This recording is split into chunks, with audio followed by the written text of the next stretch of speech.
నల్గొండ జిల్లా కటంగూరు మండలంలోని IT Pamula lift irrigation project పనులను పరిశీలించారు స్థానిక ఎమ్మెల్యే వేముల వీరేశం. పనులను వేగవంతం చేయాలని అధికారులను ఆదేశించారు. ముఖ్యమంత్రి రేవంత్ రెడ్డి చొరవతో ఐటీ పాముల లిఫ్ట్ మంజూరయ్యిందని వేముల వీరేశం అన్నారు. ప్రాజెక్టు 8 నెలల్లో పూర్తి కావాలన్నారు. ఈ ప్రాజెక్టు ద్వారా 8,000 ఎకరాల వ్యవసాయ భూములకు నీరు అందుతుందని అన్నారు వేముల.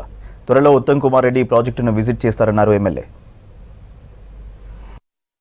100 కోట్లతోని మనకు లిఫ్ట్ ఇరిగేషన్ స్కీమ్ శాంక్షన్ అయింది. ఐటీ పాముల లిఫ్ట్ ఇరిగేషన్ ఇదేంటంటే 8,000 ఎకరాలకు నీళ్ళు వచ్చిన తర్వాత ఒక్కొక్క ప్రెషర్ మెయిన్కు అంటే ఒక్కొక్క పైప్ లైన్కు ఇక్కడ ఏంటంటే 2 మోటార్లు పెడతాం. మొత్తం అక్కడ పానగల్ రిజర్వాయర్ నుండి కింది వరకు చూస్తున్నాను. ఇప్పుడు ఫస్ట్ ఐటీ పాముల ఎప్పుడైనా నింపుకుంటాం లింక్ ఇస్తాం. లిఫ్టింగ్ 2 చేస్తే 2 కలిపి ఒక పైప్ బయటికి ఈ విధంగా వెళ్ళదు సార్ చేసుకుంటాం.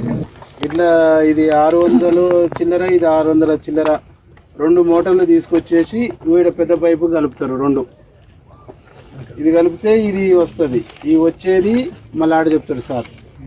కడపర్తిలో పోసింది వచ్చేసి అడవి బొల్లారం, నెల్లిబండ, కడపర్తి, నోముల, చందంపల్లి. ఇప్పుడు ఇక్కడ నుండి కెనాల్ ద్వారా పోతాయి. కెనాల్ ద్వారా కానీ మేము పైప్ లైన్ ట్రై చేస్తాము. కెనాల్ ద్వారా పోతే మాత్రం మీరు సహకరించాలి.